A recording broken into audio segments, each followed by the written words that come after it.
मैंने just start किया, just confirm me. Yes. Okay sir. अच्छा, तो again good morning to all of you sir. आज का जो क्लास है एक्चुअली ये है आपका jurisprudence and basically CS entrance level में इसको लीगल रीजनिंग कहते हैं, और हम लोग आप मैंने एडवांस लेवल में लाइक सीएस एग्जीक्यूटिव लेवल में इसको हम लोग जूरिस्प्रूडेंस के नाम से जानते हैं। इवन प्योर लॉ में जो लोग एलएलबी वगैरह पढ़ते हैं उन पे भी ये जूरिस्प्रूडेंस नाम से ही पढ़ाया जाता है। ठीक है, हम लोग बेसिकली ये वाला क्लास स्पेशलाइज्ड बने। ये टॉपिक एक्चुअली प्रोफेशनल्स के अंदर सिर्फ ज़्यादा से ज़्यादा कंपनी सेक्रेटरी स्टूडेंट्स को ज़्यादा फोकस करके पढ़ाया जाता है, ये जो सब्जेक्ट्स है जूरिस्प्रूडेंस। बाकी सीए सीएमए लोगों को पढ़ाया तो जाता है but only for the introductory part, details में नहीं जाते। कॉन्स्टिट्यूशन वाला लेवल में ही सिर्फ ये डिस्कशन चलता है। तो एक्चुअली आज का जो डिस्कशन है ये कॉन्स्टिट्यूशन रिलेटेड डिस्कशन थी। ठीक है, ये अभी चलेगा सर। इसमें मैं एक्चुअली दो टॉपिक कवर करता हूँ। One is called source of law, another is called constitution of India. ठीक है, चलो मैं आपको स्क्रीन शेयर करके समझाता हूँ और आप लोग भी धीरे धीरे समझो। ओके, आप लोग को स्क्रीन दिखाई दे रहा है sir? Screen yes sir. Share है? ओके सर, ठीक।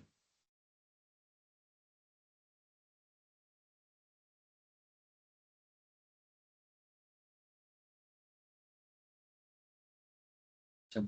सर इस क्लास से पहले एक्चुअली मैंने ये समझा रहा था, ये वाला जूरिस्प्रूडेंस क्लास में, that is company secretary law. ठीक है, कंपनी सेक्रेटरी लॉ, इससे पहले यही टॉपिक इस क्लास में मेरा चल रहा था।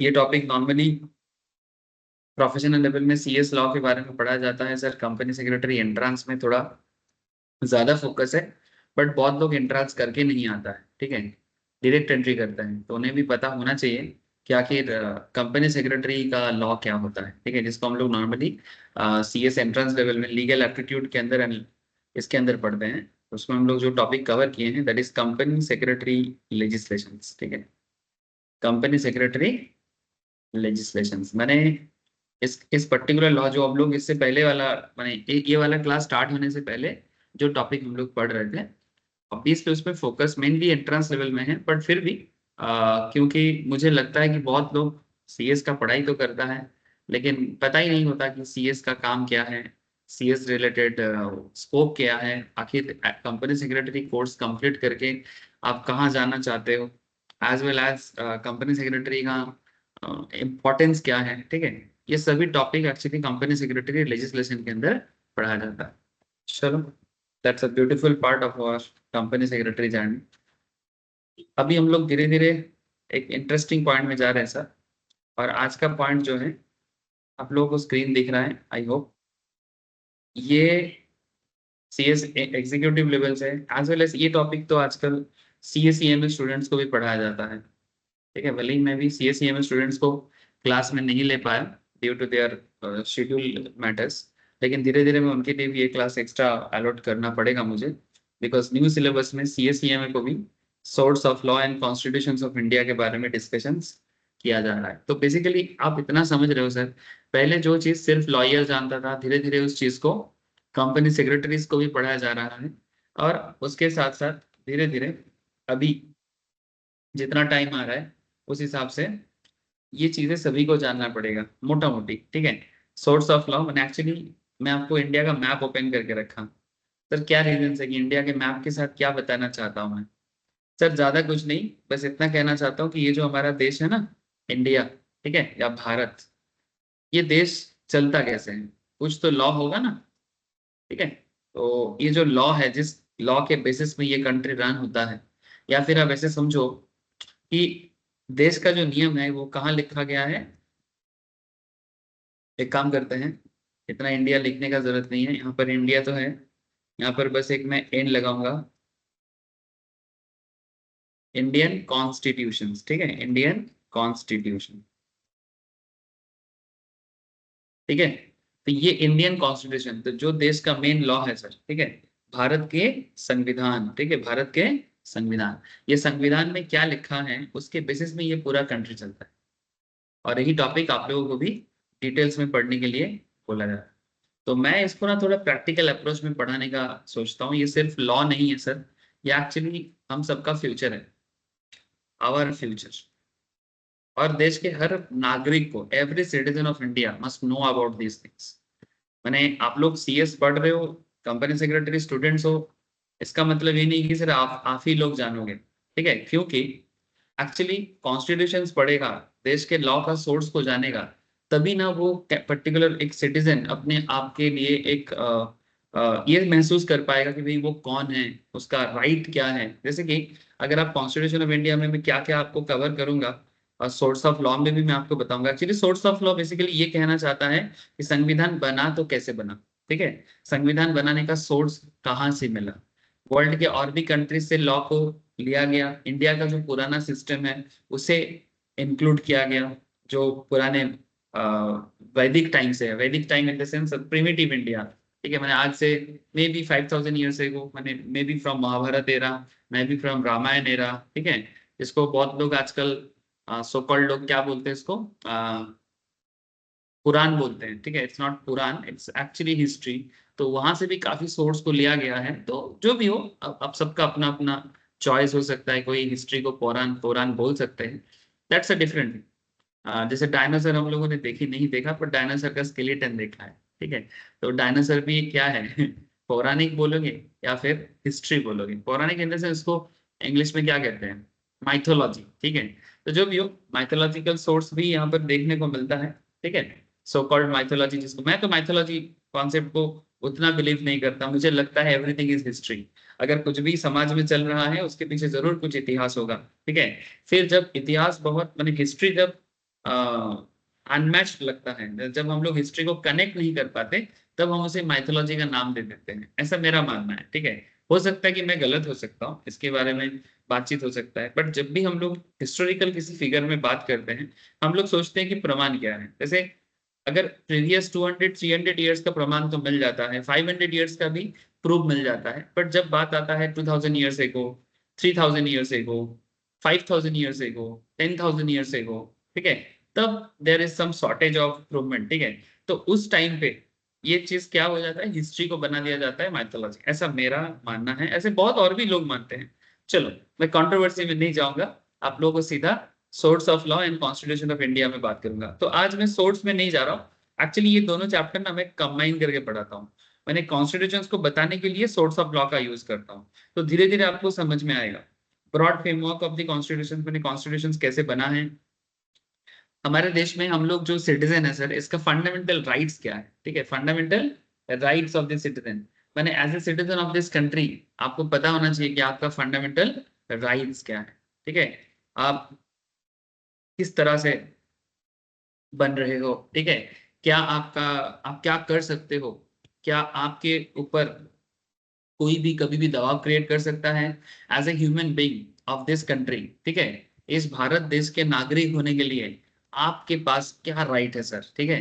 मैंने ऐसा नहीं कि कोई भी आके कुछ भी बोले और आपको सुनना पड़े, नहीं सर, डर डर के नहीं जीना, क्या समझे सर? अगर संविधान जान लिए ना, अगर कॉन्स्टिट्यूशन जान लेंगे, तो सीरियसली आपको पता चल जाएगा कि जो इंसान डरते हैं ना, उनको डरने का कोई जरूरत नहीं है।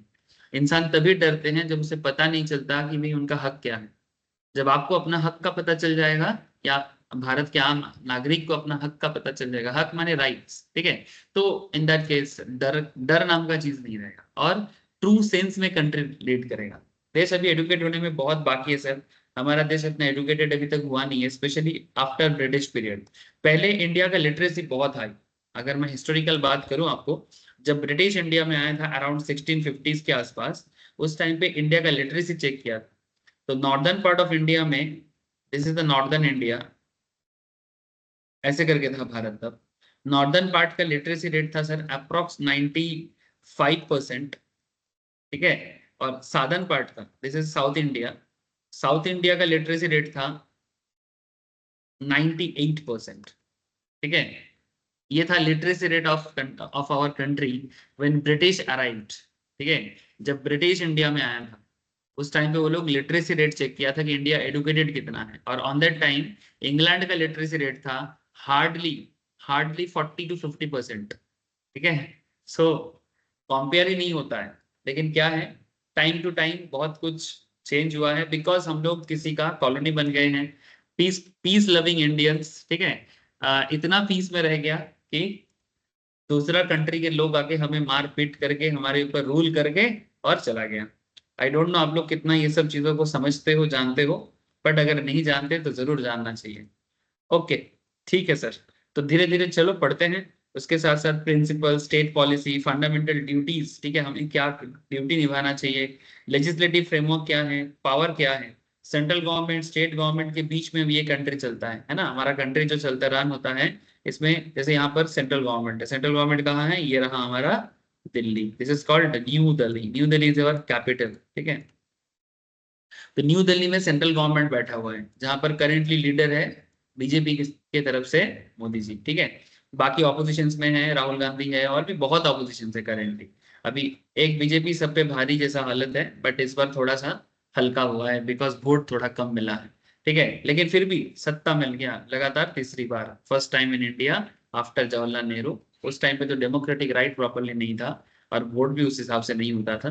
तो कहीं ना कहीं ये थर्ड लगातार तीसरी बार सरकार बना के मोदी जी बने, प्राइम मिनिस्टर नरेंद्र मोदी तीसरी बार आया है सर। कहां पर, दिल्ली के सत्ता में। दिल्ली क्या है, इंडिया का कैपिटल। ठीक है, और ये दिल्ली इंडिया का कैपिटल ना सर आज से नहीं है। अगर आप हिस्टोरिकल फिगर चेक करोगे फ्रॉम 1000 years एगो भी अगर आप चेक करोगे, आपको दिल्ली ही मिलेगा भारत का कैपिटल। हाँ, बीच बीच में कैपिटल शिफ्ट हुआ है, जैसे ड्यूरिंग ब्रिटिश एरा, जब ब्रिटिश थे उस टाइम पे कोलकाता को कैपिटल बनाया गया था। एक्चुअली ब्रिटिश को कोलकाता बड़ा पसंद था। ठीक है, तो उनके टाइम पे कोलकाता तो नाम नहीं था, उन्होंने नाम रखा था कैलकाटा।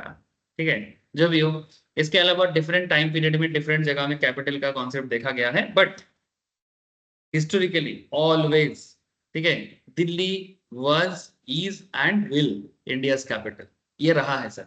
भारत का कैपिटल दिल्ली था, दिल्ली है, और दिल्ली रहेगा। ठीक है, जो भी हो, ये हिस्ट्री है, ये हिस्ट्री है। आप इतिहास से प्रमाण मांगो, आपको प्रमाण मिलता है। नाउ पॉइंट इज कि सर तो फिर ये कॉन्स्टिट्यूशन के अंदर है क्या, चलो वही चीज तो समझाना है मुझे आपको कि क्या है ये कॉन्स्टिट्यूशन के अंदर। तो मैंने ओपनली विकिपीडिया से कुछ सोर्स यूज करूंगा ताकि आप लोगों को मैं थोड़ा डिटेल्स में समझा सकूं। आप लोग चाहो ना तो थोड़ा नोट डाउन भी करो सर। ठीक है, मैं आपको बस रिक्वेस्ट कर रहा हूँ, रिक्वेस्ट भी नहीं ऑर्डर भी बोल सकते हो कि सर आप नोट डाउन करो। नोट डाउन माने आप कुछ इंपॉर्टेंट पॉइंट्स को जरूर लिखिएगा। ठीक है, जब मैं संविधान के बारे में बताना स्टार्ट कर रहा हूँ तो प्लीज आप संविधान को पढ़िएगा, और संविधान रिलेटेड कुछ इंपॉर्टेंट पॉइंट्स, ठीक है, जो शॉर्ट में आपको याद रखना चाहिए, स्पेशली ओवरव्यू। ठीक है, ठीक है, जो मोटा मोटी आपको ये मेरे left and right hand side में देखने को मिलेगा कि इसका ओवरव्यू आप जरूर नोट डाउन करो सर। बाकी नोट्स मैं शेयर कर लूंगा आप लोगों से। ठीक है, नोट्स आप लोगों की किताब के अंदर भी है, इंस्टीट्यूट के मटेरियल के अंदर भी मिलेगा, और बाकी यहाँ से जो मैं आपको पढ़ा रहा हूँ वहां से भी आप नोट डाउन करो, और मैं भी इसका नोट्स बना के आप लोगों को शेयर करूँ। ठीक है, सो कहीं ना कहीं you have to know everything, each and everything about constitution. खुद जानो, दूसरे को बताओ, और एग्जाम का नैया डबल डबल पास करो। ठीक है, अच्छा रिजल्ट आएगा, लेकिन नॉलेज बहुत इंपॉर्टेंट। जो भी हो, फिलहाल संविधान पढ़ना स्टार्ट कर रहे हैं सर। आप लोग कनेक्टेड है सर? प्लीज टेल मी, समझ में आया कि क्या मैं क्या बताना चाह रहा हूँ, या फिर क्या चीज पढ़ेंगे आज, अंडरस्टैंड हो रहा है? Tell me. आयुष, पोतोई, हर्ष, समन्विता, आर्जो, बोलो सर, समझ में आ रहा यस है? सर। यस। ओके, हर्ष, पोतोई, आप लोग कनेक्टेड हो? हाँ जी सर। Yes sir. ओके, चलो तो संविधान के बारे में पढ़ना स्टार्ट कर रहे हैं। ठीक है, जो आपकी किताब में है वही चीज है, बट यहाँ पर थोड़ा सा ना प्रैक्टिकली और चीजें जानने को मिलेगा, इसलिए मैं किताब के बोरिंग स्टाइल से निकल के थोड़ा सा प्रैक्टिकल ओरिएंटेड चीजों को बताने के लिए ओपन सोर्स यूज कर रहा हूँ। ठीक है, टू अंडरस्टैंड दी कॉन्स्टिट्यूशन, क्योंकि यहाँ पर मुझे इमेज वगैरह बहुत कुछ मिलेगा जिससे मैं आपको समझा सकता हूँ। ठीक है, पढ़ा सकता हूँ, दैट इज द रीजन, और कुछ नहीं। अच्छा, ये देखो सर, ये क्या है जानते हो सर? ये हमारे कॉन्स्टिट्यूशन का पहला पन्ना है। ठीक है, यानी यू कैन से दैट कि ये कॉन्स्टिट्यूशन का कवर पेज है, कॉन्स्टिट्यूशन का कवर पेज है, कभी देखे हो कॉन्स्टिट्यूशन ओरिजिनली?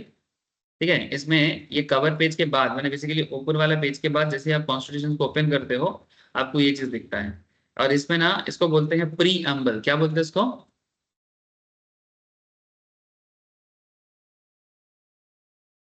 प्रीएम्बल। प्रीएम्बल का मतलब होता है, प्रीएम्बल का मतलब होता है कि पूरी संविधान में, इंडियन कॉन्स्टिट्यूशन की पूरा का पूरा कॉन्स्टिट्यूशन में जो लिखा है उसका समरी है ये। ठीक है, इसका समरी है ये। तो क्या है समरी में? चलो थोड़ा फोकस करो, समझ में आ ही जाएगा। Constitution of India, the constitution of India, सिर्फ कॉन्स्टिट्यूशन ऑफ इंडिया नहीं बोलना चाहिए, क्या लिखना चाहिए? बिकॉज ये वन एंड ओनली है। ठीक है, this is one and only, because world में एक ही कंट्री है इंडिया। ठीक है, वर्ल्ड में एक ही कंट्री है इंडिया और उसका कॉन्स्टिट्यूशन तो एक ही होगा ना, तो इसलिए दी कॉन्स्टिट्यूशन ऑफ इंडिया। ठीक है, देखो क्या लिखता है, लिखता है the people of India, the people of India having solemnly resolved to constitute India into a sovereign democratic republic and to secure to all its citizens। इसका मतलब है पूरे माने भारत के लोग, the people of India having solemnly resolve, माने basically एक साथ, एक यूनिटी के साथ, एक क्या बोल सकते हैं, कसम खा रहे हैं। ठीक है, कि we are a constitute India, हम लोग इंडिया को कॉन्स्टिट्यूट कर रहे हैं ऐसे सोवेरिन। सोवेरिन माने एकदम स्वाधीन, सोवेरिन का मतलब होता है स्वाधीन। ठीक है, जिसके ऊपर किसी दूसरे कंट्री का रूल नहीं चलता। जैसे जब इंडिया, इससे पहले अगर मैं यही चीज आपको 1947 से पहले पढ़ाते, ठीक है, अगर मानो उस टाइम पे आप भी होते और मैं भी होता और आप मेरे पास पढ़ते, ठीक है, तो उस टाइम पे अगर मैं आपको पढ़ा था बिफोर 1947, क्या इंडिया को सोवेरिन कंट्री बोला जा सकता था? हेलो, सोवेरिन कंट्री का मतलब है जिसपे किसी का रूल ना चले, जो अपने आप में ही एक इंडिपेंडेंट पार्टी है। प्लीज टेल मी, क्या बिफोर 1947 इंडिया एक सोवेरिन कंट्री था?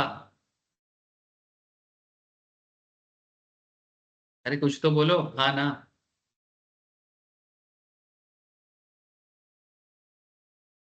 हेलो, किसी का आवाज नहीं आ रहा है, क्या आप लोग कनेक्टेड हो सर? मैं बस इतना सा पूछा कि बिफोर 1947 क्या इंडिया एक सॉवेरिन नेशन था?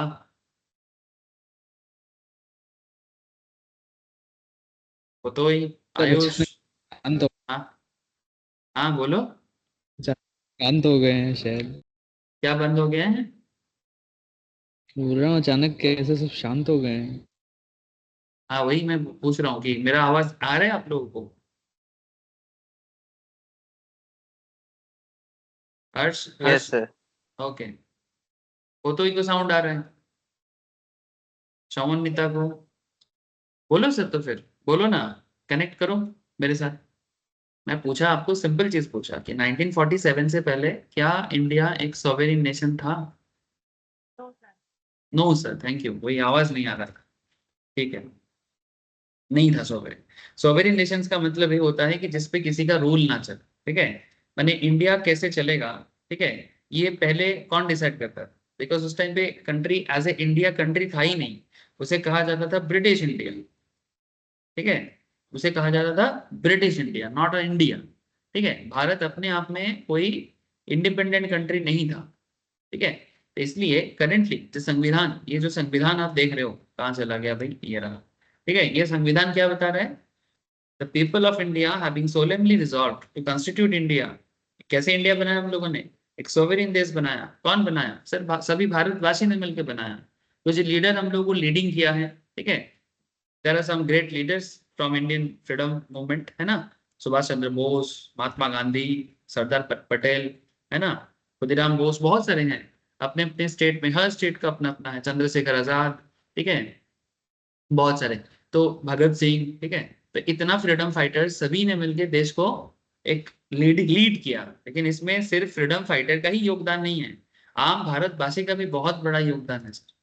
मैंने जो कॉमन भारत इंडियंस है, ठीक है, तो कॉमन इंडियंस भी बहुत लड़ाई लड़ा, बहुत लोगों का जाने गया सर। ठीक है, उसके बाद जाके ये भारत सोवेरिन बना है। ठीक है, उससे पहले जो था हिस्टोरिकली जो हो चुका था, बट ये 47 के बाद का भारत है, और 1947 के बाद जो भारत बना है वो भारत एक सॉवरेन कंट्री बना है। ऑब्वियसली इसको इम्प्रूव होने में, इसको डेवलप होने में टाइम लगेगा, लग रहा है, लेकिन हाँ हम लोग ग्रोथ कर रहे हैं। तो जो भी है सोवेरिन डेमोक्रेटिक। अच्छा, डेमोक्रेसी का क्या मतलब होता है सर? डेमोक्रेसी का मतलब होता है कि इंडिया एक डेमोक्रेटिक कंट्री है, माने कोई प्रिंसली कॉन्सेप्ट में नहीं चलता, कोई सोशलिस्ट कॉन्सेप्ट में नहीं चलता, कि यहाँ पर राजा का कॉन्सेप्ट नहीं है। It's there is no king here, ठीक है। डेमोक्रेटिक माने यहाँ का जो पब्लिक है वो चूज करेगा कि उनका राजा कौन होगा, ठीक है। माने वो जैसे कि अभी प्राइम मिनिस्टर कॉन्सेप्ट चलता है, तो हम लोग वोट देते हैं, वोट दे के हम अपना राजा चूज करते हैं। ऐसा नहीं कि राजा का बेटा राजा बन जाएगा, जैसे पुराने समय में चलता था कि अगर कोई किंग है तो किंग का बेटा ही किंग बनेगा। But it's not like that. The king family is no longer the king and again, ठीक है। यानी concept is like अगर कोई कंट्री डेमोक्रेटिक है तो डेमोक्रेटिक कंट्री का सबसे बड़ा कारण मैंने फीचर्स ये होता है कि पब्लिक डिसाइड करेगा लीडर कौन बनेगा। Public will decide who will be there leader, ठीक है। Public will decide there leader, ठीक है। जैसे इस बार मैक्सिमम लोगों ने वापस से प्राइम मिनिस्टर के पोस्ट के लिए किसको माना? मोदी को माना। तो मोदी जी को वापस मांगा तो मोदी जी ने प्राइम मिनिस्टर बना। बट अगर पब्लिक चाहते तो मोदी जी को हटा भी सकते थे, है ना। ऑलरेडी थोड़ा वोट कम मिला है लास्ट टाइम से, ठीक है, थोड़ा सा वोट कम मिला है लास्ट टाइम से। तो कहीं ना कहीं अगर कल पब्लिक को लगेगा कि राहुल गांधी को बनाया जा सकता है तो बनाएगा। इफ पब्लिक मेजोरिटी, अगर मेजोरिटी पब्लिक फील करता है यहाँ राहुल गांधी या फिर ममता बनर्जी जो भी, ठीक है, कैंडिडेट बहुत है, ठीक है, ऑपोजिशन में बहुत लोग बैठे हुए हैं, बट प्रॉब्लम यही है कि कोई देश चलाने लायक कितना लोग हैं ये फाइंड आउट करना थोड़ा इंपॉर्टेंट है। बट ठीक है, मैं अपना ओपिनियन दे सकता हूँ, बट मेरा ओपिनियन तो देश का ओपिनियन नहीं है ना। My opinion is not the countries opinion. मैं अपना ओपिनियन जरूर दे सकता हूँ कि भाई मेरे को लगता है कि मोदी जी सही है, ठीक है। मैं आपको जेन्युइनली बोल रहा हूँ, करेंटली मोदी जी सही है। मुझे ऐसा कोई लीडर अभी तक दिख नहीं रहा है कि जो मोदी जी को सब्स्टिट्यूट कर सके ऑपोजिशन में स्पेशली, ठीक है। ऑपोजिशन लीडिंग में ऐसा मुझे नहीं दिख रहा है जो मोदी जी को सब्स्टिट्यूट कर सके, ठीक है। अब देखा जाएगा अगर कोई कर लिया तो ठीक है, बहुत अच्छा है देश के लिए। यही डेमोक्रेसी है। डेमोक्रेसी में कोई माने पावर दिखा के राज नहीं कर सकता। डेमोक्रेसी में पावर किसका है? पब्लिक का है। We the people of India, we the people of India. People of India माने 140 crore, currently 140 crore plus Indians, the people of India having solemnly resolved to constitute India into sovereign democratic republic। अच्छा, as well as Republic का मतलब ये हो जाता है कि जब एक कंट्री प्रजातांत्रिक कॉन्सेप्ट में चलता है, माने यहाँ का प्रजा ही यहाँ का डिसाइडर है। प्रजा इन द सेंस जो पब्लिक है, ठीक है। हमें रूल कौन करता है? हमारे मिनिस्टर लोग, ठीक है। लेकिन मिनिस्टर रूल क्या करेगा? मिनिस्टर डिसाइड नहीं करेगा भारत का फेट। भारत का भविष्य मिनिस्टर के हाथ में नहीं रहेगा। भारत का भविष्य किसके हाथ में रहेगा? प्रजा के हाथ में रहेगा। ये 26 जनवरी को हम लोग रिपब्लिक डे पालन करते हैं। 26 जन को हम लोग रिपब्लिक डे पालन करते हैं। तो ये बेसिकली डेमोक्रेसी का ही एक दूसरा रूप है, ठीक है। जैसे चाइना में रिपब्लिक कॉन्सेप्ट नहीं है, ठीक है। रिपब्लिक कॉन्सेप्ट नहीं है, मतलब वहां का जो लोकल आम पब्लिक है, कॉमन मैन है, उनके हाथ में पावर नहीं है, ठीक है। लेकिन जो कंट्री रिपब्लिक होते हैं ना, उनके कंट्री के लोकल कॉमन पीपल के हाथ में पावर होते हैं। They can decide there leader, ठीक है। तो डेमोक्रेसी, रिपब्लिक, ये दोनों वर्ड इंडिया को बहुत स्पेशल बनाता है। भले ही यहाँ पर झगड़ा हो सकता है, but due to the democratic rule, due to the republic concept, India को बहुत फ्रीडम मिलता है, इंडिया के लोगों को, ठीक है। यहाँ पर कोई हमारे ऊपर रूल नहीं कर सकता, ठीक है। हम चाहे तो चेंज कर सकते हैं। हम in the sense we the people of India. देखो क्या लिखा है, we the people of India लिखा है ना, W we the people of India, ठीक है। तो पीपल ऑफ इंडिया में बहुत ताकत है सर, ठीक है। तो ये डेमोक्रेटिक कंट्री है, इसीलिए डेमोक्रेटिक है बिकॉज पावर पीपल के हाथ में है। ये रिपब्लिक कंट्री है क्योंकि अगेन ये प्रजातांत्रिक कॉन्सेप्ट है। प्रजातांत्रिक इन द सेंस कि पब्लिक जो है वही पावरफुल है, ठीक है। ये रिपब्लिक वर्ड समझाते हैं। तो सोवेरिन, डेमोक्रेटिक एंड रिपब्लिक। स्वाधीन है, we are fully free from any country, माने कोई कंट्री इंडिया को दबाव नहीं क्रिएट कर सकता। No any kind of pressure is there. We are democratic country because यहाँ पर इलेक्शन होता है, पब्लिक वोट देके अपना लीडर चूज करते हैं, और पब्लिक के हाथ में पावर है, that is why we are republic, that is why we are republic. समझ में आ रहा है? Hello,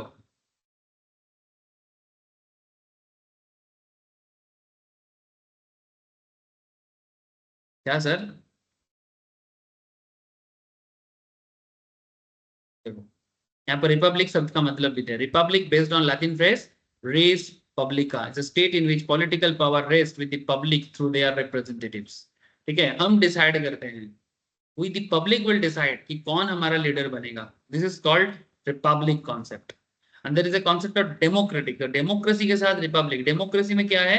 democracy is a system of government in which state power is vested in the people or the general population of a state. Under a minimalist definition of democracy, rulers are elected through competitive elections, while more expansive definitions like democracy to guarantees, माने basically आप इतना समझो कि हम लोग as a public of the India, ठीक है, as a public of the India हम लोग डिसाइड करेंगे वोट देके कि कौन हमारा लीडर बनेगा। ठीक है, तो ये डेमोक्रेटिक एंड रिपब्लिक दोनों वर्ड कनेक्टेड है, पर एक there is thin difference. Republic का मतलब ये है कि पावर जो होगा वो पब्लिक के हाथ में ही होता है।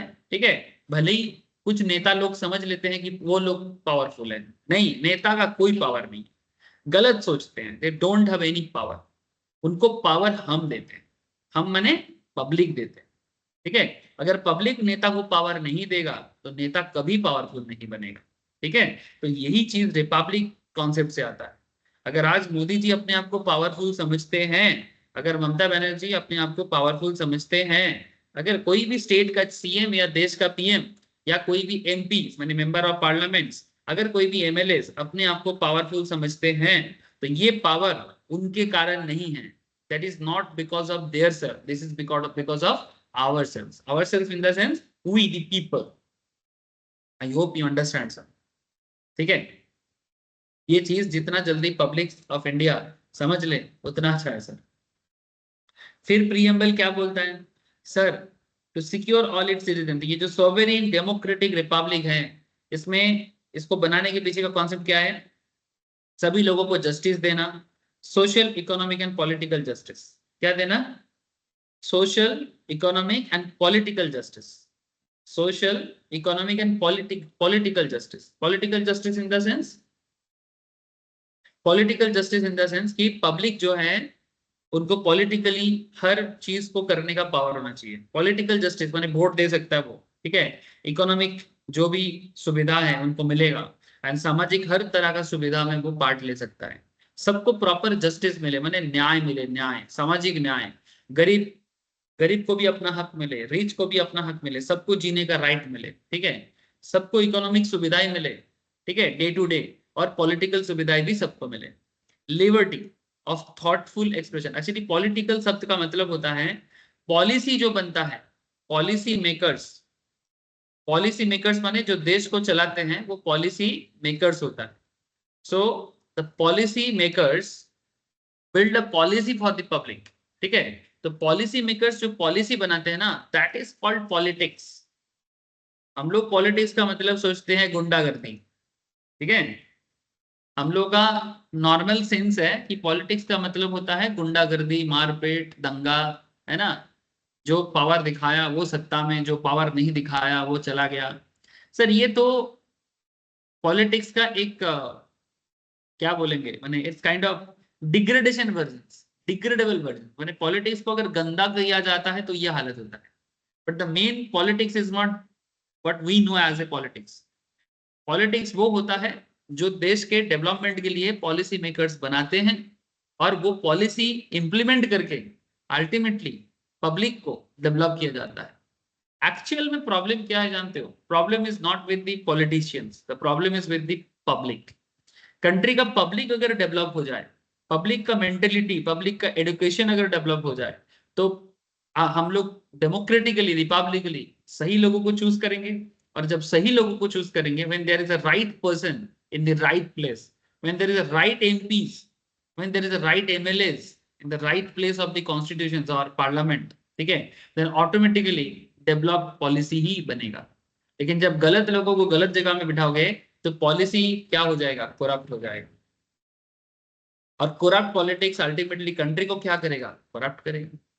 और आपको पता है जहां करप्शन से गुंडागर्दी वही है, और गुंडागर्दी को अगर हम पॉलिटिक्स समझ लेते हैं, ये बहुत बड़ा गलत फहमी है sir.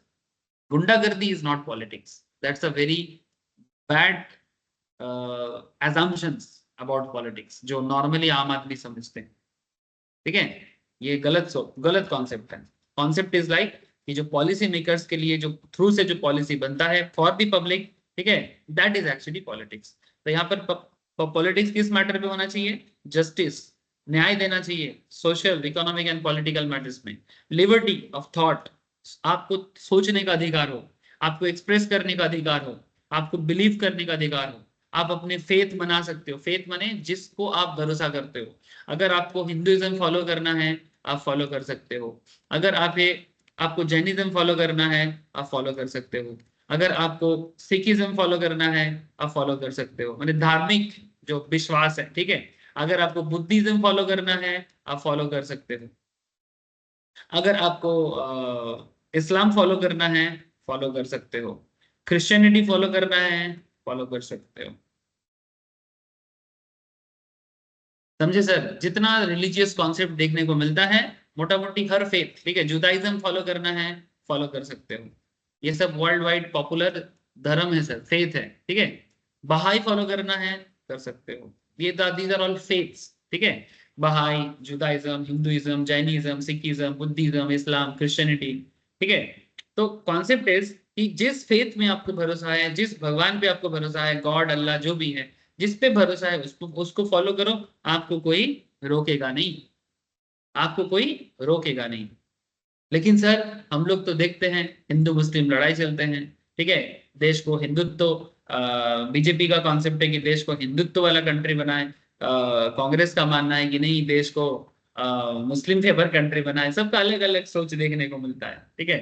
So point is that sir वो लड़ाई है, वो पब्लिक का पॉलिटिकल सत्ता का लड़ाई है, उस पर मैं बात नहीं कर रहा हूँ, that is not my point. My point is जो कॉन्स्टिट्यूशन कहता है, ठीक है, पीसफुली क्या क्या होता है वो चीज आपको मैं बता रहा हूँ। बाकी रियल पॉलिटिक्स समझना है तो मैं कंट्रोवर्शियल पॉइंट में आ भी सकता हूँ, और कंट्रोवर्शियल पॉइंट में आपको मैं समझा भी सकता हूँ कि कांग्रेस क्या सोचता है, बीजेपी क्या सोचता है, ठीक है, टीएमसी क्या सोचता है, सीपीआईएम या कम्युनिस्ट पार्टी ऑफ इंडिया क्या सोचता है, ठीक है, या फिर समाजवादी पार्टी ऑफ उत्तर प्रदेश क्या सोचता है। I know everybody's point of view, ठीक है, हर किसी का पॉइंट ऑफ व्यू हो सकता है, बट देश चलेगा संविधान पे, ठीक है, देश चलेगा संविधान पे।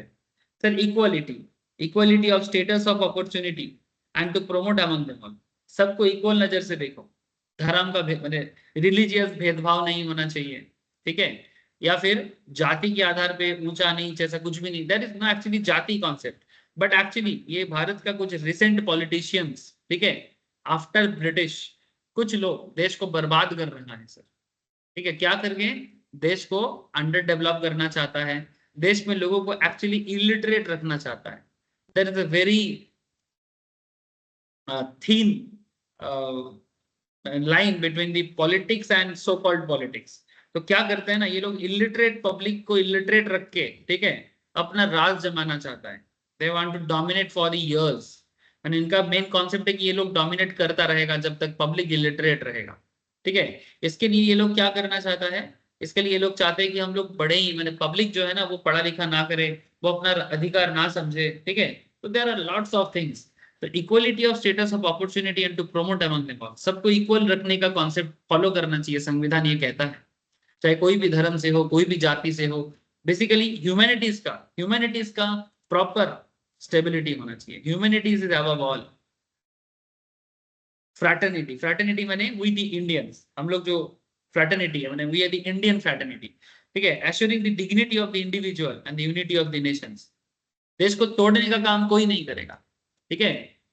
जो हम लोग इंडियन कहते हैं ना अपने आप को, तो हम लोग एक फ्रैटर्निटी है, ठीक है, जैसे आप लोग सीएस पढ़ाई कर रहे हो, सीए का पढ़ाई कर रहे हो, सीएमए का पढ़ाई कर रहे हो, तो हम लोग कौन है, सीए वाले क्या बोलता है, हम लोग सीए फ्रैटर्निटी है, सीएस वाले बोलते हैं हम लोग सीएस फ्रैटर्निटी है, ठीक है, सीएम वाले बोलते हैं हम लोग सीएम फ्रैटर्निटी है, ठीक है।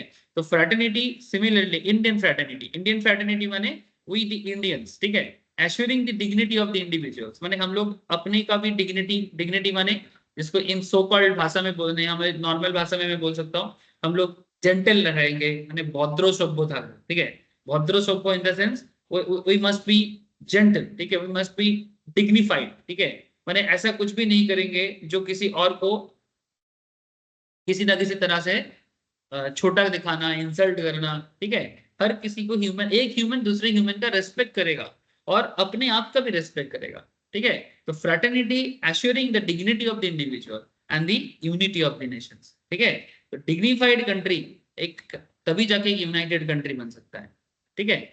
In our constitutional assembly this 26th day of November, 26 November 1949, माने 1949 में, 1949 में, to hereby adapt, enact and give to ourselves these constitutions. ये जो भारत का संविधान का प्रीएम्बल है, याद रखिएगा इसको, इसको भूलना नहीं है, ऐसे एकदम समझ के रट्टा लगा लो, अंडरस्टैंड करो और मगअप करो। We the people of India having solemnly resolved to constitute India, we the people of India having solemnly resolved to constitute India into a sovereign democratic republic and secure to all its citizens justice, social, economic, and political, liberty of thought, expression, belief, faith, and worship, equality of status and of opportunity, and to create among them all fraternity, assuring the dignity of the individual and the unity of the nations. In our Constituent Assembly, this 26th day of November 1949, hereby adopt, enact, and give to ourselves these constitutions.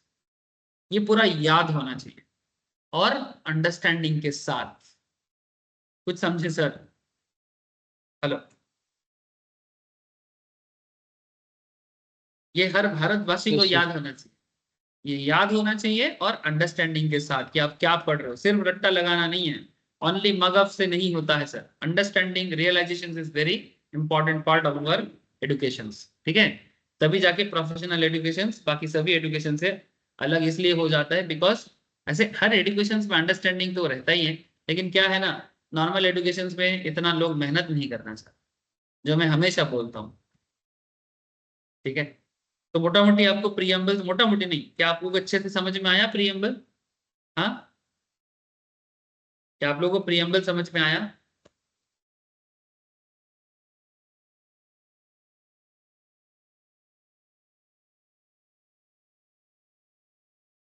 अरे हाँ ना, कुछ तो बताओ। Yes sir. Okay sir, चलो अब थोड़ा सा और डिटेल्स में चलते हैं। अगर संविधान का बेस प्रीएम्बल समझ में आ जाता है तो बाकी चीज भी समझ में आना चाहिए। The constitution of India is supreme law of India, पहले जान लो, ये भारत का सुप्रीम लॉ है, इससे ऊपर कुछ नहीं, ठीक है, इसके ऊपर कुछ नहीं, जितना भी लॉ पढ़ते हैं सब इसी के अंदर आता है sir.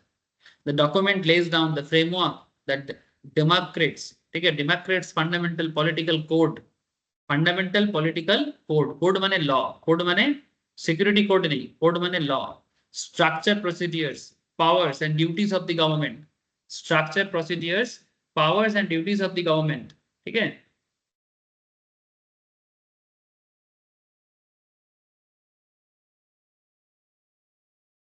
sets out fundamental rights, directive principles and the duties, ठीक है, and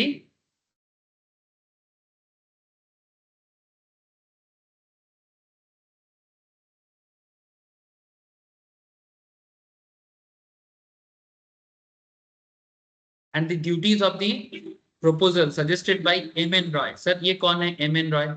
fundamental rights and directive principles, fundamental rights माने ये जो आम हम लोग जो एज ए पब्लिक जो काम करते हैं, ठीक है, हम लोग एज ए पब्लिक जो काम करते हैं, हम लोगों का एक फंडामेंटल राइट्स होता है, ठीक है, फंडामेंटल राइट्स माने ये राइट्स सबको होना चाहिए। फंडामेंटल राइट्स इन इंडिया, इसके बारे में मैं आगे आगे चर्चा करूंगा आप लोगों से कि क्या फंडामेंटल राइट्स होता है पब्लिक का, ठीक है, जो आपसे कोई नहीं छीन सकता। Fundamental rights in India enshrined the Part 3 of Constitution of India guarantee civil liberties such as the all Indians can lead their lives in peace, हर किसी को पीसफुली, हार्मोनी, हार्मोनी माने मिलजुल के as citizen of India रहना चाहिए, and these rights are known as fundamental as they are the most essential for all round development।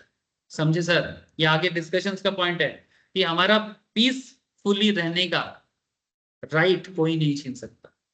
Simple बात है, कोई हमारे लाइफ में फालतू में बुली नहीं कर सकता, ठीक है, कोई मेरे जिंदगी में डिस्टर्ब नहीं कर सकता अगर मैं पीसफुली रह रहा हूँ, खुद भी जी रहा हूँ और दूसरे को भी जीने दे रहा हूँ।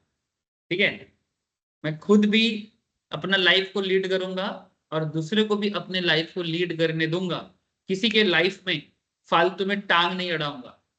ठीक है, किसी के लाइफ में फालतू में टांग नहीं अड़ाऊंगा, भाई तुम ऐसे मत रहो, तुम वैसे मत रहो, किसी के फालतू के लाइफ में टांग नहीं अड़ाऊंगा। कोई किसी का राइट, कोई किसी का फेथ को आघात नहीं करेगा।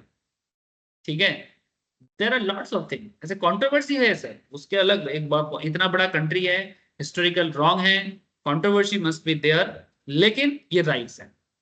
डायरेक्टिव प्रिंसिपल्स क्या होता है? डायरेक्टिव प्रिंसिपल्स क्या होते हैं? डायरेक्टिव माने कैसे चलना चाहिए। The directive principles of state policy of India are the guidelines to be followed by the government of India for the governance of the country, माने ताकि कंट्री प्रॉपर्ली गवर्न हो, माने ठीक ठाक से चले, सरकार ठीक से काम करे। They are not enforceable by any court, they are not enforceable by any court, but the principle laid down there are considered fundamental in the governance of the country।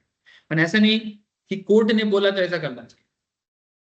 Court जो बोलेगा वो तो अलग बात है, वो तो डिस्प्यूटेड मैटर है।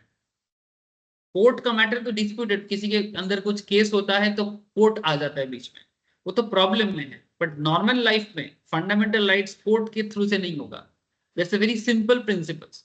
State policy of India, the guidelines to be followed by government of India, ताकि वो कंट्री को प्रॉपर्ली रन करे और किसी का फंडामेंटल राइट्स को ना छीने, सबको अपना अपना ड्यूटी करे, सरकार भी अपना ड्यूटी करे। ये लिखा है संविधान, डिटेल्स में आगे पढ़ेंगे। The duties of citizen based on proposal, ये प्रपोजल किसने दिया था? M.N.. Roy. Who is M.N.. Roy? 20th century Indian revolutionary philosopher, radical activist and political theorist. Roy was the founder of Mexican Communist Party and the Communist Party of India। ठीक है, इनको M.N.. Roy बोलते हैं। ठीक है, इन्होंने सजेशन दिया था कि कैसे देश चलना चाहिए, मानवेंद्रनाथ रॉय।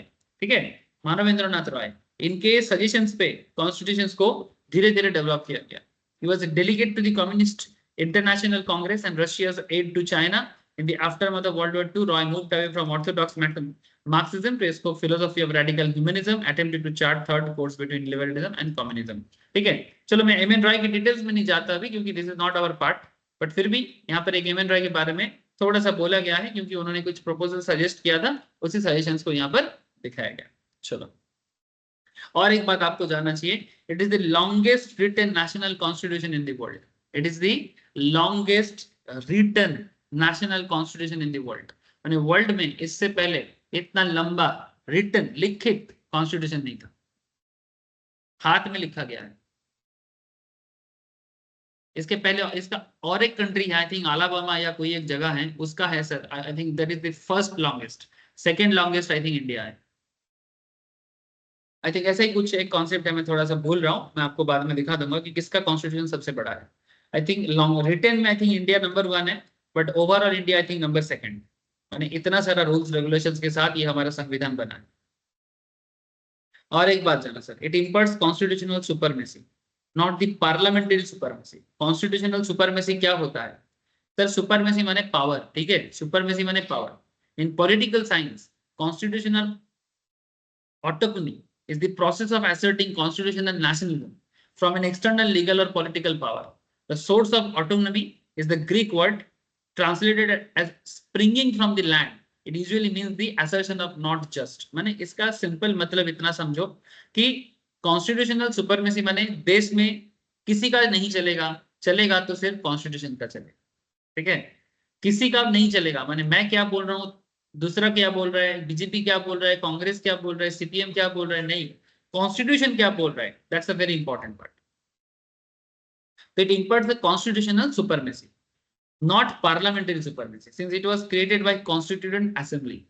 ठीक है, पार्लियामेंट्री सुपरमेसी नहीं चलेगा। पार्लियामेंट का मतलब क्या हो गया? पार्लियामेंट्री सुपरमेसी का मतलब ये हो जाता है कि जब पार्लियामेंट में जो बैठा है वही लोग डिसाइड करता है, नहीं, पार्लियामेंट में जो बैठा है वो लोग हर कुछ डिसाइड नहीं करता। Parliamentary supremacy called parliamentary supremacy और legislative supremacy is a concept of constitutional law of some parliamentary democratics. यानी वर्ल्ड में किसी किसी जगह में पार्लियामेंट्री सुपरमेसी देखने को मिलता है, बट कॉन्स्टिट्यूशनल सुपरमेसी और पार्लियामेंट्री सुपरमेसी में इतना डिफरेंस है कि अगर पार्लियामेंट में जो बैठे हैं, जैसे कि जो एमपी एमएलए बैठे हैं, वो लॉ बना के अपने हिसाब से देश को चला सकता है कि सबको ही अगर किसी मैटर में वोट दे रहा है तो देश ऐसे चलना चाहिए। लेकिन नहीं, भारत के केस में matter is not like that. In case of India it's a constitutional supremacy. माने पार्लियामेंट में जो बैठे हैं वो उसको भी कॉन्स्टिट्यूशन को ही फॉलो करना है। वो अपने हिसाब से रूल बना के, जस्ट बिकॉज की पब्लिक ने उनको वोट दिया, और वो अपने डिसीजन से देश नहीं चला सकते। देश चलाना है ऑब्वियसली कॉन्स्टिट्यूटेंट असेंबली, माने जब विधानसभा में, राज्यसभा में वोट होगा, ठीक है, असेंबली में इलेक्शन होगा, किसी मैटर को लेके डिसीजन होगा, ठीक है, लेकिन देश चलेगा संविधान के आधार पर, पार्लियामेंट के आधार पर। डिसीजन पार्लियामेंट में होगा बट कॉन्स्टिट्यूशन को इग्नोर करके नहीं। डिफरेंस समझ में आ रहा है?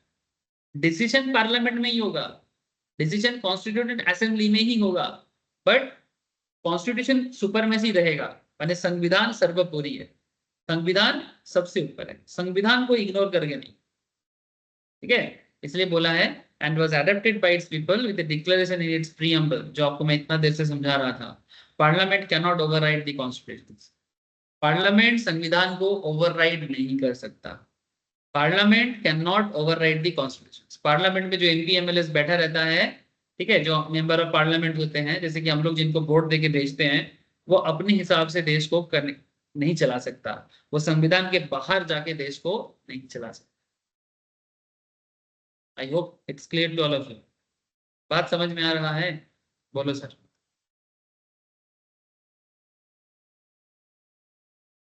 हाँ, समझ में आ रहा है कि नहीं?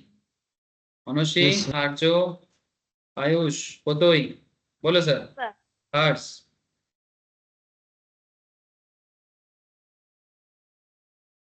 चलो, बहुत कुछ है सर। संविधान जान जाओगे ना, टाइम लगता है संविधान समझाने में, बट एक बार संविधान जान जाओ तो फिर बहुत अच्छा लगता है सर।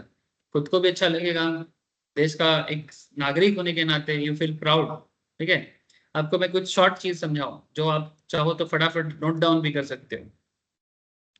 अच्छा, ऑलरेडी मैं समझा रहा हूँ, धीरे धीरे ही समझा रहा हूँ, आप लोग कुछ इंपॉर्टेंट पॉइंट्स नोट डाउन भी करें। अच्छा, ये कब अडॉप्टेड हुआ है? It was adopted by the constituent assembly of India, यानी भारत का जो कॉन्स्टिट्यूएंट असेंबली है, ठीक है। एक्चुअली ये कॉन्स्टिट्यूएंट असेंबली जब 26 नवंबर को बना था ना, इसका भी थोड़ा इतिहास है, ठीक है, थोड़ा जानना चाहोगे? चलो मैं आपको थोड़ा सा बता दूं। इसका भी एक बहुत इंटरेस्टिंग एक हिस्ट्री है। हिस्ट्री इज एक्चुअली जो भारत आप देख रहे हो ना, कॉन्स्टिट्यूएंट असेंबली ऑफ इंडिया, ये एक्चुअली पीरियड बने इंडिपेंडेंस से पहले ही बन गया था। हम लोग जो देश देखते हैं वो तो 47 के बाद, बट ये जो constituent assembly of India was elected to frame the constitution of India, यानी भारत का संविधान कैसा होगा, ये कैसे काम करेगा, इसको चलाने वाला कौन होगा, कौन होता है? Constituent assembly of India. ठीक है, तो ये पहले बना था 46 में। It was elected by the provisional assemblies of British India following the provisional assembly election held 1946। 1946 में हुआ था। And after India's independence from the British in August 1947, its members served as the nation's provisional parliament as well as constituent assembly. Provisional parliament, जिसको हम लोग constituent assembly भी बोल सकते हैं, constituent assembly. It was conceived and created by V.K. Krishna Menon, was first outlined its necessity in 1933 and enshrined in the as a national congress in INC's demand. तब British थे, माने 1933 में British के रहते रहते ही ये चीज बना जा रहा था। ठीक है, अब आपको मैं एक छोटा सा चीज दिखाता हूँ। जब एक्चुअली ये थोड़ा, ये हिस्ट्री है, ये करंट सिचुएशंस नहीं है, ठीक है, दिस इज हिस्ट्री। एक्चुअली जब ये इंडियन कॉन्स्टिट्यूटेंट असेंबली बना था, तो इसमें इसको बनाने के लिए मैंने जो संवैधानिक जो ग्रुप है, उसमें कुछ पॉलिटिकल ग्रुप होगा, तो वो पॉलिटिकल ग्रुप कुछ ऐसे थे sir. Current situation is not like that. मैं करंट आपको दिखाता हूँ, करंट कॉन्स्टिट्यूटेंट असेंबली का कॉन्सेप्ट क्या है। जैसे अभी लोकसभा कॉन्सेप्ट चलता है, जब ये देश 47 से बनने जा रहा था, ठीक है, लेकिन ये बाद में बना नहीं सर। क्यों? क्योंकि बाद में इंडिया का सीट बन गया कॉन्स्टिट्यूएंट असेंबली का 299, बट पहले था 389 sir, because there is a country known as Pakistan. क्या नाम है सर? पाकिस्तान। ठीक है, पाकिस्तान इसके अंदर था। ठीक है, शायद आप लोगों को नहीं पता, लेकिन आपको मैं बता रहा हूँ सर, ये जो ब्लू लाइन है ना, ब्लू डॉट्स, ये इंडियन नेशनल कांग्रेस है, ठीक है। और ये जो ग्रीन एरिया है ये सब बाकी लोग हैं, कम्युनिस्ट पार्टी है, ठीक है, फिर जनता पार्टी है, मैंने जो आज का बीजेपी है, ये सब पार्टी मिलके था, मिला जुला के ये ग्रीन डॉट्स है। और ये जो ऑरेंज लाइंस है, these are the princely state. Princely state माने सब राजघराना। भारत में कुछ स्टेट ऐसे भी थे, आपको भारत जानना चाहिए, you have to know the India, ठीक है। देयर आर कुछ, मैं आपको एक आइडिया दे सकता हूँ, जैसे कि मानो जैसे इधर हैदराबाद था, ठीक है, इस साइड में हैदराबाद था, कहाँ चला गया, इधर, ठीक है, हैदराबाद था प्रिंसली स्टेट्स, ठीक है, सॉरी इधर हैदराबाद प्रिंसली स्टेट था, इधर जम्मू कश्मीर प्रिंसली स्टेट था, ठीक है। जब ब्रिटिश एक्चुअली जा रहा था इंडिया से, उस टाइम का बात कर रहा हूँ। त्रिपुरा इधर प्रिंसली स्टेट था, ठीक है, त्रिपुरा प्रिंसली स्टेट्स था। फिर इधर जूनागढ़ बोल के एक जगह है गुजरात में, वो प्रिंसली स्टेट्स था, ठीक है। फिर और भी बहुत सारा था, ठीक है, बीच बीच में भी काफी सारे प्रिंसली स्टेट था। मैं 4-5 नाम आपको दिखाया फॉर अंडरस्टैंडिंग पर्पस। तो मोटा मोटी प्रिंसली स्टेट था अप्रोक्स 93, ठीक है, अप्रोक्स 93 प्रिंसली स्टेट्स था। मैंने जो ब्रिटिश के कंट्रोल में नहीं था फुल्ली, समझे, not fully control under British. British के कंट्रोल में जो जगह था वो सभी जगह में इंडियन नेशनल कांग्रेस सब्स्टिट्यूट हो गया, और बाकी पार्टीज भी वहां पर आ गया। और बाकी 73 सीट्स, ठीक है, ओ सॉरी मैं थोड़ा गलत बोल दिया, आदर्श का हालत बहुत कम था, I am sorry, green dots is not, sorry sorry sorry, ये जो अदर पार्ट थे, ये लोग जिसके अंदर आज का बीजेपी भी है JP Janata party I think, ठीक है, थोड़ा चेक कर सकते हो। हाँ, साउथ इंडियन नहीं, justice party, south Indian party, Indian liberation federation, जनता पार्टी बाद में आया, जनता पार्टी बाद में आए, जो आज का बीजेपी है। तो बेसिकली ये जो ग्रीन एरिया है 73 सीट्स लेके, this is all India Muslim league, AIML, all India Muslim league. ये जो ऑल इंडिया मुस्लिम लीग है, यही लोग बाद में पाकिस्तान बनाए। और पाकिस्तान माने सिर्फ आज का पाकिस्तान नहीं, पाकिस्तान माने ये पाकिस्तान और ये भी पाकिस्तान। इसको कहा जाता था आज का बांग्लादेश। आज का जो बांग्लादेश है वो उस जमाने में ईस्ट पाकिस्तान, माने एक्चुअली पूरे भारत से AIM यानी ऑल इंडिया मुस्लिम लीग, ठीक है, AIM अपने आप को अलग कर दिया, इंडियन कॉन्स्टिट्यूशन को डिवाइड कर दिया, और अपना जितना सीट था उससे एक अलग कंट्री का डिमांड किया, और जिससे कि ये पाकिस्तान बना, जिससे कि ये पाकिस्तान बना। और इधर भी पाकिस्तान, सेम यही पाकिस्तान कंट्रोल कर रहा था इधर का पाकिस्तान को, जो आज का बांग्लादेश है। जो बांग्लादेश बाद में 1971 में पाकिस्तान से इंडिपेंडेंस लिया। ये लोग अलग कब हुआ, 1947 में ही अलग हुआ भारत से, ठीक है, सेपरेट होके इधर गया। और ये भी सेपरेट सेम टाइम पे हुआ था। लेकिन अगेन 1971 में बांग्लादेश पाकिस्तान से ईस्ट बने, वेस्ट पाकिस्तान या मेन पाकिस्तान से अलग हुआ। पता नहीं सर, यहाँ एक कंट्री है जिसका कंट्रोल इधर कैसे हो सकता है, I don't know, it's like island control की तरह हो गया। तो जो भी हो, ये सब था हमारे कंट्रीज में। और बांग्लादेश आज, बांग्लादेश एक इंडिपेंडेंट सॉवरेन कंट्री है, ठीक है, समझ में आ रहा है सर। तो ये सिचुएशन था। तो अगर भारत पूरा एक रहता, अगर बांग्लादेश पाकिस्तान हमसे अलग ना होता during British era, specially during the independence movement जब 1947, तो आज हमारे कॉन्स्टिट्यूशन असेंबली में सीट का जो बने संख्या है टोटल, ठीक है, उसमें इस्लाम माने सॉरी क्या बोलते हैं, ऑल इंडिया मुस्लिम लीग भी एक बड़ा अमाउंट में होता, जो अभी ना के बराबर है, ना अभी बहुत कम है, ठीक है। सो कहीं ना कहीं इनका एक बहुत बड़ा एरिया था जो बाद में अलग हो गया, जो बाद में मैंने 47 के बाद, और ये हुआ ही नहीं, जो बाद में एक्चुअली असेंबली ऑफ पाकिस्तान बना लिया। कॉन्स्टिट्यूशन असेंबली ऑफ इंडिया से ये लोग क्या हो गया सर, नाम तो था AIML all India Muslim league, but बाद में बन गया ऑल इंडिया पाकिस्तान लीग। ऐसे कुछ नाम नहीं था, but concept is like that, ठीक है। ये कब तक चला, अंटिल 1947। चलो, ये देश जब बन रहा था उस टाइम का एक छोटा सा हिस्ट्री है कॉन्स्टिट्यूशन के साथ जुड़ा हुआ, इसलिए मुझे आपको बताना पड़ा। तो कॉन्स्टिट्यूशन असेंबली ऑफ इंडिया कब बना, इंडिया के लिए सोचो, अभी पाकिस्तान को भूलो, बांग्लादेश को भी भूल जाओ, ठीक है, and became effective on 26 January 1950. The Constitution replaced by Government of India Act 1935. देश में संविधान रहने से पहले भारत सरकार का नियम था, government of India act 1935 as the country's fundamental governing document उस टाइम पे। तो 1935 में जो गवर्नमेंट ऑफ इंडिया का एक्ट था उसको चेंज करके कॉन्स्टिट्यूटेंट असेंबली ऑफ सॉरी उसको चेंज करके कॉन्स्टिट्यूशन बना, ठीक है। उसके साथ साथ and the dominion of India became the republic of India. पहले जो डोमिनियन ऑफ इंडिया हुआ करता था ब्रिटिश पीरियड में, ठीक है, यूनियन ऑफ इंडिया, ठीक है, पहले भारत को यूनियन ऑफ इंडिया कहा जाता, was an independent dominion in the British Commonwealth Nations, ठीक है, मैंने हम लोग ब्रिटिश कॉमनवेल्थ नेशंस का एक पार्ट थे, वो बाद में बन गया republic of India. To ensure constitutional authority its framers, मैंने जिसने कॉन्स्टिट्यूशन को बनाया, ये देश को डेवलप किया, replaced prior acts of British parliament. पहले जो ब्रिटिश पार्लियामेंट का रूल इंडियन पार्लियामेंट में चलाता था वो इसको चेंज किया गया, ठीक है। कि कौन से आर्टिकल के थ्रू से? संविधान में 395।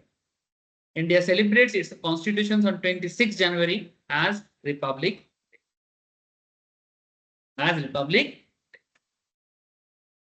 ठीक है। The original 1950s constitution is preserved in a nitrogen-filled case of old Parliament House in New Delhi.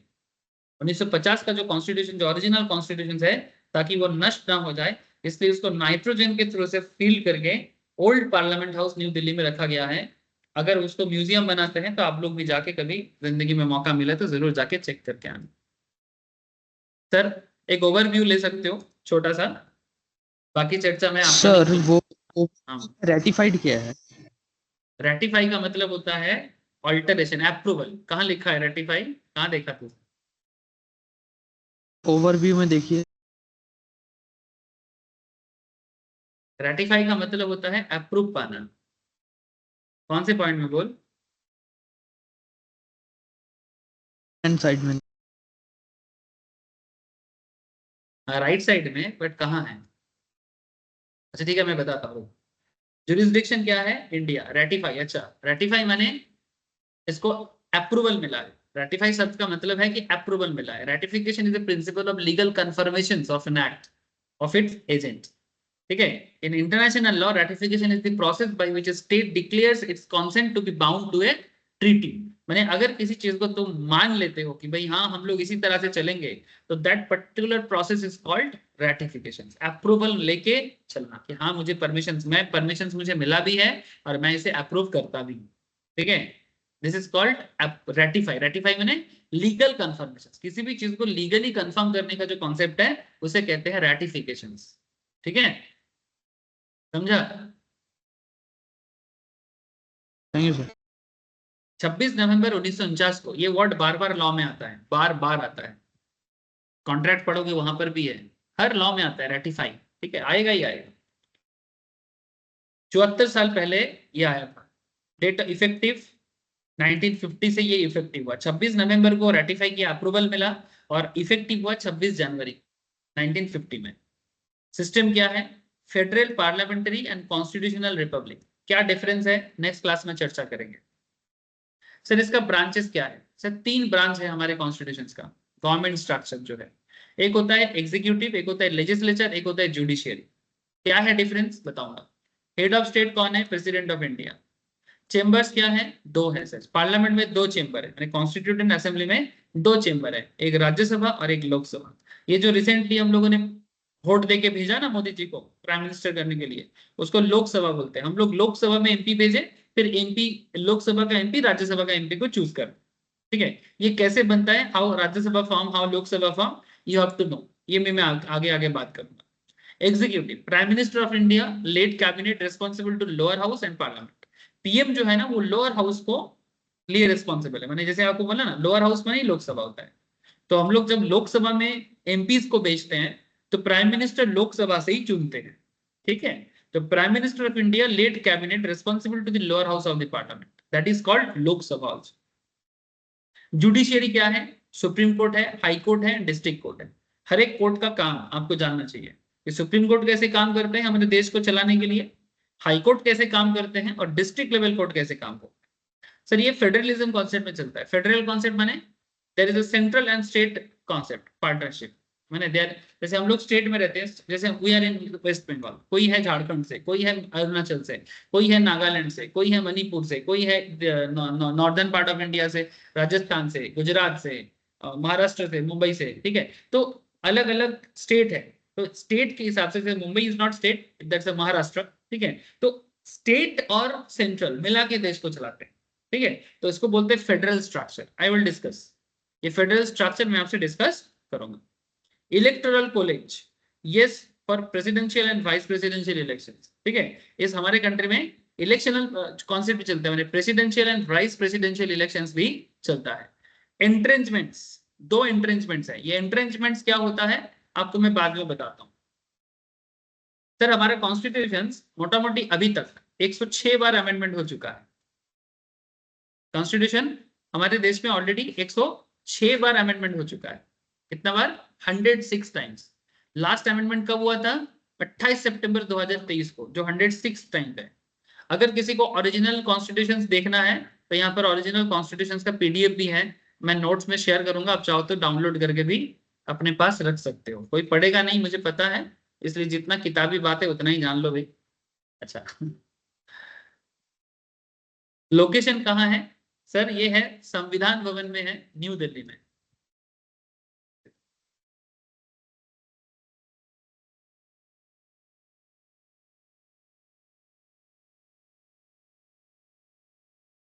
Signatories क्या है? 284 members of the constitutional assembly supersedes government of India act. मैंने ये किसको हटा के आया? पहले ब्रिटिश जब थे वो कॉन्स्टिट्यूशन के थ्रू से देश को नहीं चलाता था, वो गवर्नमेंट ऑफ इंडिया एक्ट के थ्रू से चलाता था, ठीक है।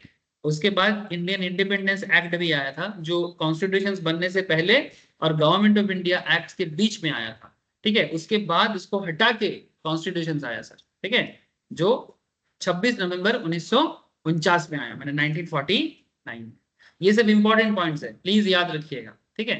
सर संविधान बनाने वाले व्यक्ति कौन है? जिन्होंने एक्चुअली संविधान को ड्राफ्ट किया था, इनका नाम है भीमराव रामजी बाबा साहेब भीमराव रामजी आम्बेडकर, BR अम्बेडकर के नाम से इनको जाना जाता है, ठीक है।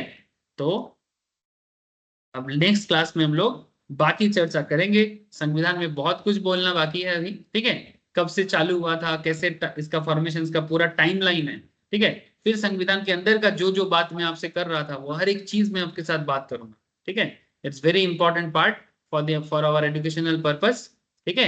Specially for company secretary student is very important. बाकी लोगों को भी जानना चाहिए, बिकॉज आजकल सीए के सिलेबस में भी दिया है, ज्यादा नहीं थोड़ा दिया है, सीएमए के सिलेबस में भी दिया है, लेकिन हाँ सीएस जितना नहीं दिया है, पर फिर भी कॉन्स्टिट्यूशन और सोर्स ऑफ लॉ ये दोनों टॉपिक में सबको ग्रीप होना चाहिए, ठीक है। तो बाकी डिस्कशन में नेक्स्ट वीक ही करूंगा आप लोगों से। ओके, आयुष पोतोई बोलो सर, हर्ष, सोमनिता, आरजू, मनोशी, समझ में आया सर? हाँ सर। ठीक है सर, नोट्स मेरे से कलेक्ट कर लेना, ठीक है।